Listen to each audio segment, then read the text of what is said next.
राज्याचे परिवहन मंत्री थेट तिथेच जातोय।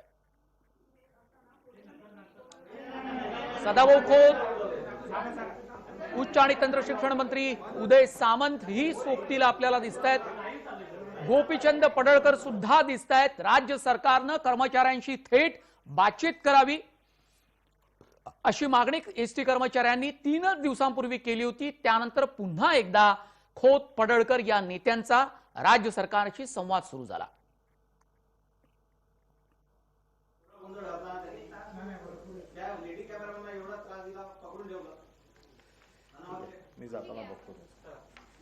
अनिल परब बोलतायत, गेल्या अनेक दिवसांपासून एसटी कर्मचाऱ्यांचा संप राज्यात वेगवेगळ्या ठिकाणी सुरू होता। लालपरी पुन्हा एकदा सुरू झाली असली तरी एसटी महामंडळाची संपूर्णच व्यवस्था कोलमडून पडली। त्याचा थेट फटका ग्रामीण भागातल्या, शहरी निमशहरी भागातल्या लोकांना बसला। खासगी वाहन उपलब्ध करून द्यावे लागले। सर्व गर्दी ही रेल्वेकडे वळताना सुद्धा आपल्याला पाहायला मिळाली। ग्रामीण भागामध्ये विद्यार्थ्यांची मोठ्या प्रमाणात गैरसोय झाली। पडळकर, खोत आणि अनिल परब संयुक्त पत्रकार परिषदेला सामोरे जात आहेत। राज्य सरकारचा मोठा निर्णय, वेतनवाढ लागू करण्याच्या प्रस्तावाला मुख्यमंत्र्यांचा हिरवा कंदील। गेले 15 दिवस एसटी महामंडळाच्या कर्मचाऱ्यांचा संप चालू होता आणि या संपामध्ये कर्मचाऱ्यांची जी एकच प्रमुख मागणी होती ती मागणी अशी होती की परिवहन मंडळाच्या कर्मचाऱ्यांचं शासनामध्ये विलीनीकरण करावं। या बाबतीत सरकार म्हणून आम्ही आमची भूमिका वेगवेगळ्या स्तरावर मांडत होतो आणि माननीय उच्च न्यायालयामध्ये ज्या वेळेला हा विषय गेला त्यावेळेला उच्च न्यायालयाने एक त्रिसदस्यीय समिती बनवली होती आणि विलीनीकरणाचा निर्णय 12 आठवड्याच्या आतमध्ये या उच्च न्यायालयाच्या निर्देशाप्रमाणे समितीने घ्यावा। या समितीमध्ये मुख्य सचिव, वित्तीय विभागाचे सचिव आणि परिवहन विभागाचे सचिव अशा 3 जणांची एक कमिटी बनवली होती आणि या विलीनीकरणाचे जे विषय आहेत त्या संदर्भातलं आपलं म्हणणं त्या समितीबरोबर समोर मांडावं आणि या समितीने आपला अहवाल 12 आठवड्यामध्ये मुख्यमंत्र्यांकडे द्यावा आणि नंतर मुख्यमंत्र्यांच्या म्हणणं त्याला जोडून मग तो हायकोर्टात द्यावा अशा प्रकारचे निर्देश माननीय उच्च न्यायालयाने दिले होते। त्यामुळे कामगारांनी जी मागणी केली होती की विलीनीकरणच आम्हाला हवंय, याच्यावरती शासनाची ही भूमिका उच्च न्यायालयाच्या निर्देशाचं पालन करणारी असल्यामुळे आम्ही वारंवार हे सांगत होतो की ही समिती जो निर्णय घेईल या समितीला उच्च न्यायालयाने जे निर्देश दिलेले आहेत आणि ह्या समितीचा विलीनीकरणाचा जो काही निर्णय येईल तो निर्णय आम्ही मान्य करू अशा प्रकारची शासनाने भूमिका यापूर्वीच जाहीर केली होती आणि ही भूमिका शासनाची उच्च न्यायालयाच्या निर्देशामुळे असल्यामुळे या बाबतीमध्ये एक तिढा निर्माण झाला होता। कामगारांचं म्हणणं होतं विलीनीकरण करावं, आमचं म्हणणं होतं की समितीच्या समोर विषय असल्यामुळे या बाबतीत राज्य सरकार निर्णय घेऊ शकत नाही। परंतु हा संप दिवसेदिवस लांबत चालला होता। त्यामुळे महाराष्ट्रातल्या ग्रामीण जनतेची आणि आता शाळा चालू झाल्यामुळे शाळेतल्या विद्यार्थ्यांची, कॉलेजच्या विद्यार्थ्यांची जी अडचण निर्माण झाली होती आणि म्हणून समितीचा अहवाल यायला अजून बराच वेळ आहे। अशा वेळेला नेमकं काय करायचं या बाबतीत सतत आम्ही विचार करत होतो आणि नंतर या बाबतीमध्ये माननीय आमदार सदाभाऊ खोत, माननीय आमदार गोपीचंद पडळकर, माझे सहकारी मंत्री उदयजी सामंत यांनी देखील यामध्ये बरंच मोठं काम केलं आणि याच्यावरती सरकारतर्फे आम्ही एक प्रस्ताव ठेवला की विलिनीकरणाचा निर्णय जर समितीने राज्य शासनाला दिला तर तो आम्हाला मान्य असेल, परंतु तो निर्णय येईपर्यंत किंबहुना तो निर्णय होईपर्यंत हा तिढा असाच कायम ठेवता येणार नाही आणि म्हणून सरकारने कामगारांच्या कर्मचाऱ्यांच्या पगारामध्ये वाढ करण्याचा निर्णय घेतलेला आहे आणि ही वाढ त्यांच्या मूळ पगारामध्ये करण्यात येणार आहे. आमचा जो करार आहे कर्मचाऱ्यांबरोबर, या कर्मचाऱ्यांच्या करारामध्ये जो डीए दिला जातो तो राज्य सरकारच्या डीए सारखा दिला जातो. जो राज्य सरकारला डीए आहे, राज्य सरकारच्या कर्मचाऱ्यांना जो डीए आहे तोच डीए एसटीच्या कर्मचाऱ्यांना दिला जातो. घरभाडे भत्ता जो राज्य सरकारच्या कर्मचाऱ्यांना दिला जातो तो देखील एसटीच्या कर्मचाऱ्यांना तसाच दिला जातो. इन्क्रीमेंट जे राज्य सरकारच्या कर्मचाऱ्यांना दिलं जातं त्याप्रमाणे द्यावं याचा निर्णय मी मागे ज्या वेळेला कर्मचाऱ्यांशी बोलून हे 2 प्रश्न मिटवले होते त्यावेळेला सांगितलं होतं दिवाळीच्या नंतर तो मी देईन आणि तसं त्यावेळेला ते मान्यही झालं होतं. ह्या 3 गोष्टी राज्य सरकारप्रमाणे द्याव्यात असं करारामध्ये होतं. विषय होता बेसिकचा आणि म्हणून आज सरकारने एक निर्णय घेतलेला आहे की जे कर्मचारी जे 1 वर्ष ते 10 वर्ष या कॅटेगरीमध्ये आहेत, या कर्मचाऱ्यांच्या मूळ वेतनात ठोक 5,000 रुपयाची वाढ करण्याचा निर्णय घेतलेला आहे आणि त्यामुळे 1 वर्ष ते 10 वर्षापर्यंत जे कर्मचारी ज्यांचा मूळ पगार जो होता, ज्याचं मूळ वेतन 12,080 रुपये होतं, त्याचं वेतन आता 17,395 रुपये झालेलं आहे आणि त्याचं पूर्ण वेतन जे होतं ते वेतन जे 17,080 रुपये होतं ते आता 24,594 रुपये झालेलं आहे. म्हणजे साधारण 7,200 रुपयाची वाढ. ही वाढ आज आम्ही पहिल्या कॅटेगरीमधले जे होते, ज्यांना सर्वसाधारण आमच्याकडे जी काही कामगारांची मानसिकता होती किंवा जी माहिती होती की या गटामध्ये फार कमी प्रमाणात त्यांची पगार आहेत आणि त्यांचा जो आक्रोश दिसत होता आणि म्हणून यांच्या पगारामध्ये फार मोठ्या प्रमाणात वाढ करण्यात आलेली आहे. जवळजवळ 41% ही वाढ आहे आणि मला असं वाटतं की ही जी वाढ आहे ही आतापर्यंतच्या एसटीच्या इतिहासामधली सगळ्यात मोठी वाढ आहे. यानंतर 10 ते 20 वर्षापर्यंत जे कर्मचारी आहेत यांच्या मूळ वेतनात आम्ही 4,000 रुपयाची वाढ केलेली आहे. त्यामुळे ज्यांचा पगार 16,000 रुपये होता, त्यांचा पगार 16,000 रुपये ज्यांचं मूळ वेतन होतं त्यांचा पगार मूळ वेतनाचा 23,040 झालेला आहे आणि वाढ दिल्याच्या नंतर त्यांचा पगार आज 28,800 रुपये झालेला आहे. 20 वर्ष आणि त्याहून अधिक अशा लोकांचा जो पगार होता त्याच्यामध्ये आम्ही 2,500 ने वाढ केलेली आहे. म्हणजे ज्यांचा पगार 26,000 रुपये मूळ वेतन होतं आणि त्यांचं स्थूल वेतन 37,440 होतं, त्यांचं वेतन आता 41,040 झालेलं आहे. आणि ज्यांचं वेतन मूळ वेतन 37,000 होतं आणि स्थूल वेतन ज्यांचं 53,280 होतं, यांच्यामध्ये 2,500 रुपयाची वाढ केल्यामुळे त्यांचं मूळ वेतन 39,500 होईल आणि सुधारित वेतन त्यांचं 56,880 होईल. एक गोष्ट याच्यामध्ये होती की आपल्यासमोर सतत मीडियाच्या माध्यमातून की कामगारांचे 2 प्रकार होते की कामगारांचे अतिशय कमी पगार होते याची सतत आपल्यासमोर आली, पण काही कामगारांचे पगार जे चांगले होते या दोघांनाही वाढ दिली गेलेली आहे. परंतु जो काही गेल्या काही दिवसातला कर्मचाऱ्यांच्या भावना आम्ही जो बघत होतो त्या भावनांचा पूर्ण विचार करून त्यांना एक अतिशय चांगल्या पद्धतीने या सगळ्या गोष्टी आम्ही आज शासनातर्फे आज एका त्यांना चांगल्या दर्जाला म्हणा किंवा बाकीच्या राज्यांच्या सगळ्या तुलनेमध्ये आज त्यांना आम्ही नेऊन ठेवलेलं आहे.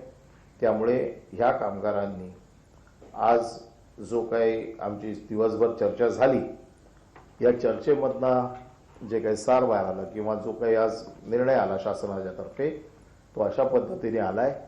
आणि मला असं वाटतं की एसटीच्या या म्हणजे आम्ही जो अभ्यास केला त्यात सर्वात आतापर्यंत मिळालेली ही चांगली वाढ आहे.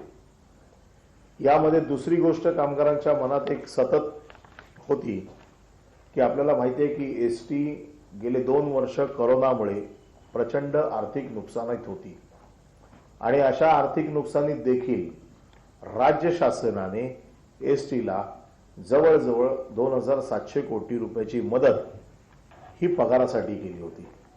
2,700 कोटी रुपये राज्य शासनाने पगारासाठी दिले होते. परंतु काही कारणास्तव त्यांचे पगार हे उशिरा होत होते आणि नेमकं ह्या दरम्यान काही कामगारांनी पगार उशिरा मिळतात, सावकाराचं कर्ज आहे किंवा सावकाराचा तगादा आहे, त्याची काही जणांची वीज कापली, अशा वेगवेगळ्या कारणास्तव आत्महत्या केल्या.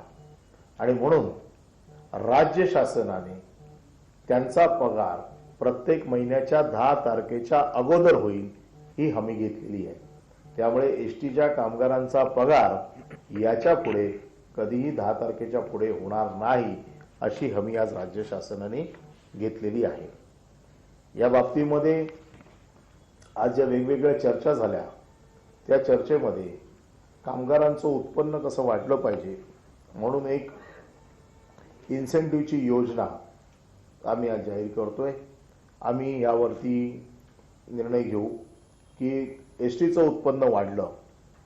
वेगवेगळ्या राज्यांमध्ये अशा प्रकारच्या योजना आहेत की एसटीचं उत्पन्न वाढलं तर ते उत्पन्न वाढवण्यासाठी जो ड्रायव्हर कंडक्टर जो असेल ज्याने जास्त पैसे आणले तर त्यांच्या बाबतीत चांगली इन्सेंटिव्ह आम्ही त्याच्या बाबतीमध्ये लागू करू. म्हणजे पगाराबरोबरच एसटीचं उत्पन्न वाढवण्यासाठी देखील कामगारांना प्रोत्साहन मिळेल. आणि म्हणून या बाबतीमध्ये सर्वकष विचार करताना आज एक दुसरी देखील मागणी आली की ज्या कामगारांनी आत्महत्या केलेली आहे या कामगारांच्या आत्महत्येचा सहानुभूतीपूर्वक विचार करावा. कोणीही आत्महत्या करू नये असं आमचं म्हणणं आहे. परंतु दुर्दैवाने ज्यांच्या आत्महत्या झाल्या आहेत त्यांच्या बाबतीत शासन सहानुभूतीपूर्वक विचार करेल. मला असं वाटतं की ज्या गोष्टींसाठी हा संप झाला त्याच्यातली जी प्रामुख्याने जी कारणं होती त्याच्यातली 2 प्रामुख्याने कारणं होती की वेतनवाढ चांगली व्हावी आणि पगाराची हमी आम्हाला मिळावी. मला असं वाटतं शासनाने या दोन्ही गोष्टी मान्य केलेल्या आहेत. आणि याचबरोबर काही गोष्टी अशा होत्या की ज्याच्यामध्ये कामगारांचं कर्मचाऱ्यांचं असं म्हणणं होतं की ह्या जाचक अटी आहेत, या नाहक अटी आहेत. त्या बाबतीत एक तर आमच्या आज निदर्शनास आली ती म्हणजे जे कामगार कामावर येतात परंतु कामावर त्यांना ड्युटी नसल्यामुळे त्यांची रजा भरून घेतली जाते, म्हणजे जो कामावर येऊन देखील त्याचा पगार त्या दिवसाचा मिळत नाही. आम्ही आजच्या आज हे मान्य केलंय की याच्यापुढे जो कामगार कामावर हजेरी लावेल त्याला त्या दिवसाचा पगार मिळेल. या व्यतिरिक्त काही जाचक अटींची आज कामगारांनी आम्हाला कल्पना दिली. त्यावरती सविस्तर विचार करून शिस्त राहावी म्हणून अटी तर नक्कीच राहतील, परंतु कोणा निरपराधाला त्याची शिक्षा होणार नाही किंवा जाचक अटींमुळे कोणा निरपराधाला त्रास होणार नाही याची देखील जबाबदारी आम्ही घेतलेली आहे आणि त्या बाबतीत आम्ही संपूर्णपणे विचार करू. मला असं वाटतं की आज गेले कित्येक दिवस हा जो विषय आहे या विषयासाठी संप चालू होता. मी आपल्या माध्यमातून दररोज आवाहन करत होतो की संप मागे घ्यावा. संप मागे घेण्यासाठी प्रत्येक वेळेला माझं आव्हान होतं, मुख्यमंत्र्यांनी देखील आवाहन केलं होतं. आणि ह्या सगळ्या गोष्टी ज्या वेळेला एका स्थितीत आल्या आपल्याला हे सांगायचं आहे की माननीय मुख्यमंत्री, माननीय उपमुख्यमंत्री या दोघांनी देखील आम्हाला मार्गदर्शन केलं. त्याचबरोबर माननीय नेते शरदचंद्रजी पवार साहेबांनी देखील आम्हाला याबाबतीत मोठं मार्गदर्शन केलं, कारण त्यांचा एसटीचा अनुभव आम्हाला यासाठी कामाला आला. आणि ह्या तिन्ही नेत्यांनी या सगळ्या आमच्या ज्या गोष्टी ज्या आज आम्ही तुमच्या समोर ठेवल्या त्या सगळ्याला मान्यता दिली. त्यांच्याशी चर्चा करून आज आम्ही ही घोषणा तुमच्या समोर ठेवतोय. आणि म्हणून पुन्हा एकदा मी आपल्यामार्फत आणि हे दोन्ही नेते जे माझ्या बाजूला बसलेले आहेत, खोतसाहेब, पडळकर साहेब, यांना मी विनंती करतो की कामगारांनी आपला संप मागे घ्यावा. कारण त्यांची भाषणं करून करून आता कामगारांना देखील ती पाठ झालेली असतील. परंतु या बाबतीत आज आम्ही जशी 2 पावलं पुढे आलो तसे ते देखील 2 पावलं पुढे आले आणि एका चांगल्या वातावरणात आजचा हा जो काय ऐतिहासिक निर्णय झालेला आहे. माझी कामगारांना विनंती आहे की जे कामगार आपल्या गावाकडे आहेत त्यांनी उद्या सकाळी 8 वाजता किंवा त्यांची जी काही नोकरीची वेळ आहे त्यावेळेला हजर व्हावं.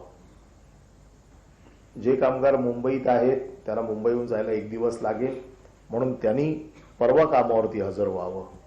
आणि जे कामगार निलंबित आहेत, जे हजर झाल्यावरती त्यांचं ताबडतोब निलंबन रद्द केलं जाईल. परंतु जे हजर होणार नाहीत त्यांच्या बाबतीत शासन कडक कारवाई केल्याशिवाय राहणार नाही. आणि म्हणून पुन्हा एकदा जे निलंबित आहेत आणखी ज्यांच्यावरती आम्ही कारवाई केलेली आहे सेवा समाप्तीची, त्यांनी ताबडतोब कामावरती हजर व्हावं. म्हणून आमची पुन्हा एकदा सगळ्या कामगारांना विनंती आहे की हा निर्णय आपल्यासाठी केलेला आहे आणि म्हणून आपण ताबडतोब आपला संप मागे घ्यावा. आणि या बाबतीत एसटीचं जे नुकसान झालेलं आहे, मला असं वाटतं की या एसटीच्या या आपण टोटल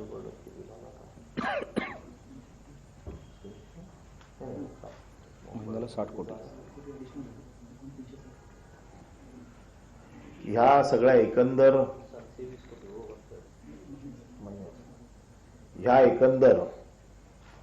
एसटी वरती एकंदर आम्हाला प्रत्येक महिन्याला 60 कोटीचा अतिरिक्त बोजा आम्हाला याच्यावरती स्वीकारावा लागला.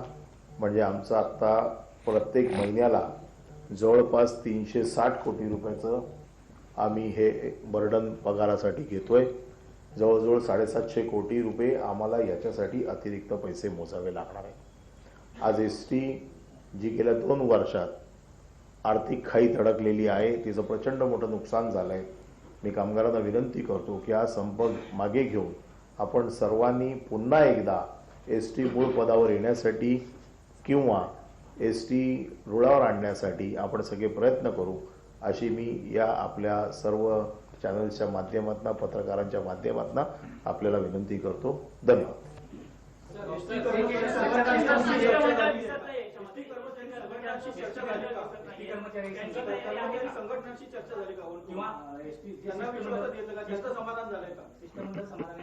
आज जे मी एसटी कर्मचाऱ्यांच्या प्रतिनिधींशी बोललो आणि त्यांच्याशी बोलूनच आपल्यासमोर आलेलो आहे.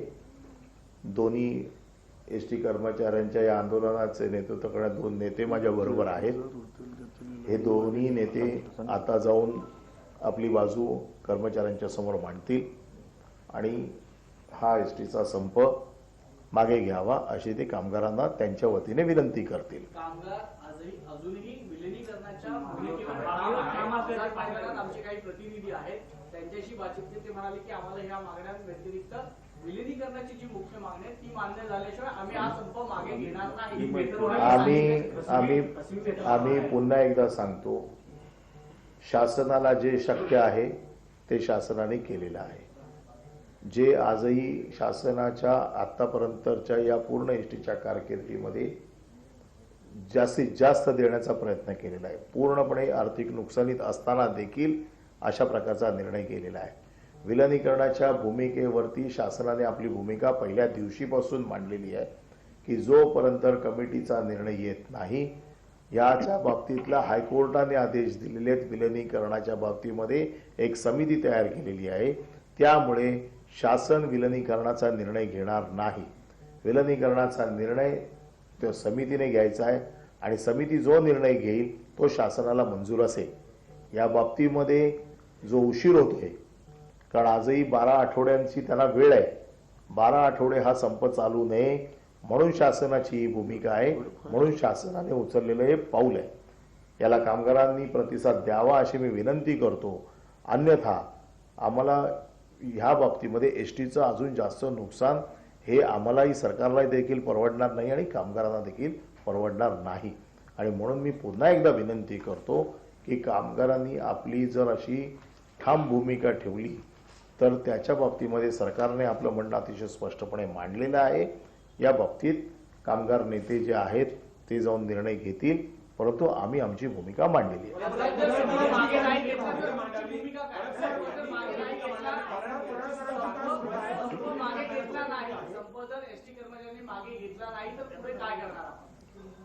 संप जर मागे घेतला नाही तर शासन म्हणून जे सर्वतोपरी प्रयत्न करायचे आहेत ते आम्ही जरूर करू. या दोन्ही नेत्यांनी सुरुवातीपासून विलिनीकरणाची भूमिका मांडली होती. तुम्ही आता तुमची काय भूमिका आहे, जी चर्चा झाली तुम्हाला मान्य आहे?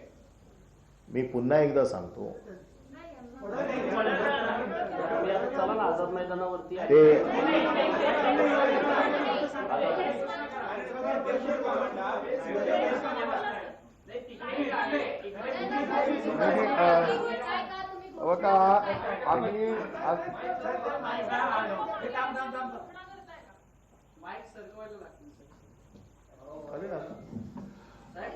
या ठिकाणी आदरणीय परिवहन मंत्री महोदयजी, त्याचबरोबर दुसरे आमचे सहकारी मंत्री सावंत साहेबचे आणि योगी आणि माझे सहकारी आमदार गोपीचंद पडळकर, आता मंत्री महोदयांनी त्यांची भूमिका, शासनाची भूमिका या ठिकाणी मांडलेली आहे. या भूमिकेच्या बाबतीमध्ये आम्ही तातडीनं आझाद मैदानावरती जात आहोत आणि ही भूमिका शासनाची आणि कामगारांच्या बरोबर चर्चा करून आम्ही त्या ठिकाणी बरोबर 7:30 वाजता आम्ही आमची भूमिका त्या ठिकाणी जाहीर करत आहोत. पण तुम्हाला जी चर्चा झालेली आहे तुमच्याबरोबर, काल रात्रीपासून चर्चा सुरू आहे, तर त्या चर्चेबाबत तुम्ही समाधानी आहात का? ती मान्य आहे का? तुम्ही ठीक आहे कामगारांची आताची जी भूमिका आहे ती शासनाला जे शक्य आहे ते देण्याचं काम शासनाच्या माध्यमातून या ठिकाणी शासनानं घोषणा केलेली आहे. आमची मूळ मागणी जी होती ती शासनामध्ये विलिनीकरणाची होती, परंतु सध्या ती सगळी प्रक्रिया न्यायालयीन प्रक्रिया आहे. समितीच्या माध्यमातून हा निर्णय होणार आहे. ही भूमिका शासनाची असल्यामुळं जे शासनाला आता देणं शक्य आहे ते त्यांनी या ठिकाणी घोषित केलेले आहे. याबाबत आम्ही आता ग्राउंडवरती जाऊन कामगारांच्या बरोबर चर्चा करू. आम्ही ताबडतोब 7:30 वाजता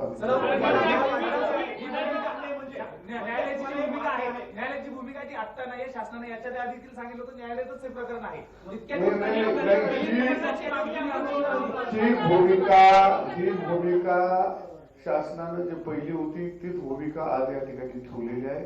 पण जोपर्यंत न्यायालयाचा निर्णय येत नाही तोपर्यंत आम्ही 2 पावलं पुढे येत आहोत आणि याबाबत एसटी कर्मचारी आणि त्याच्याबाबत विचार करावा अशी भूमिका शासनानं सकारात्मक घेऊन या ठिकाणी त्यांनी त्यांचं म्हणणं ठेवलेलं आहे. आम्ही याबाबत आझाद मैदानावरती जाऊन आम्ही या भूमिकेच्या बाबत चर्चा करू आणि निर्णय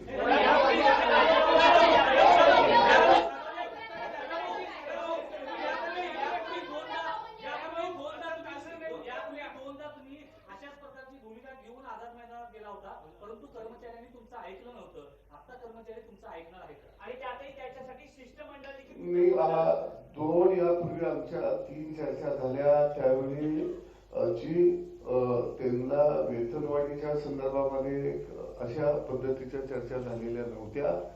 या नव्यानं आज प्रस्ताव शासनाकडून या ठिकाणी मांडण्यात आला, जाहीर करण्यात आला. अगोदर आमच्या ज्या चर्चा झाल्या त्या सगळ्या विलिनीकरणावरतीच झालेल्या.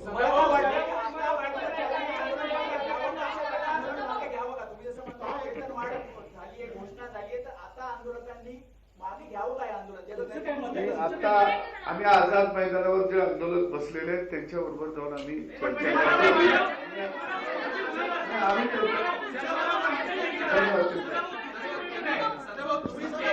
चला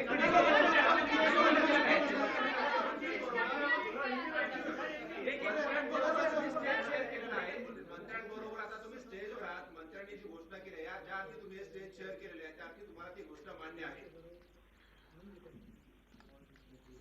सरकारबरोबर चर्चा सुरू असताना सरकारनं जो प्रस्ताव पुढे आणला तो सरकारनं इथं भूमिका मांडली. मंत्री महोदयांनी विनंती केली की आम्ही आमची भूमिका सरकारकडून ज्या पद्धतीनं दूध पावलामध्ये पुढे जाता येत आहे त्या पद्धतीनं आम्ही जात आहोत.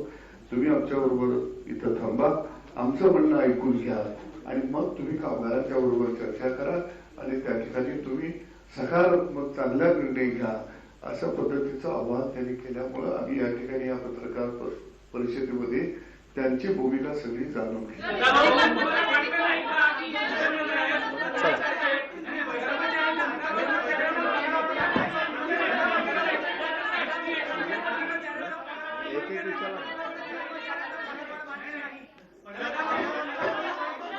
एकच मिनिट जरा एक एक जण कोणी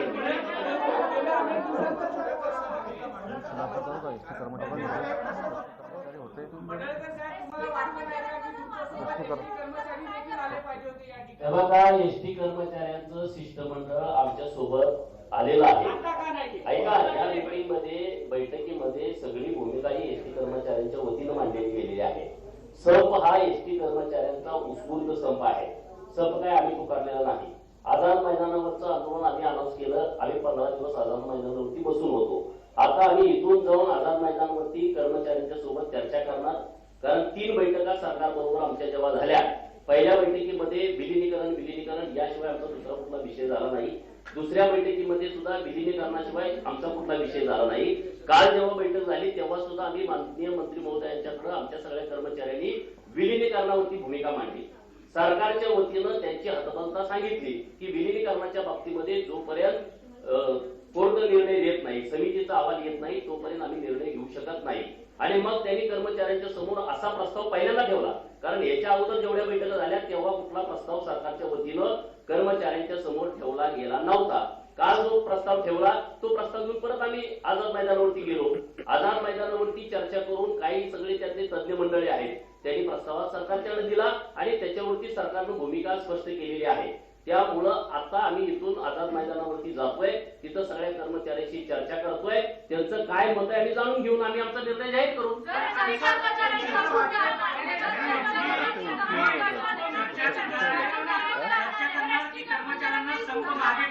कर्मचाऱ्यांशी बोलल्याशिवाय आम्ही काही बोलणार नाही. अर्ध्या तासाची तुम्ही वाट बघा. 7:30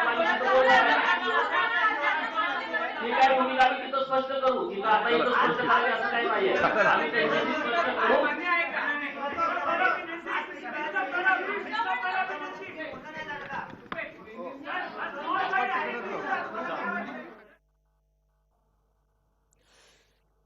राज्य सरकारचा मोठा निर्णय. परिवहन मंत्री अनिल परब यांनी केली घोषणा. वेतनवाढीचा निर्णय घेण्यात आला.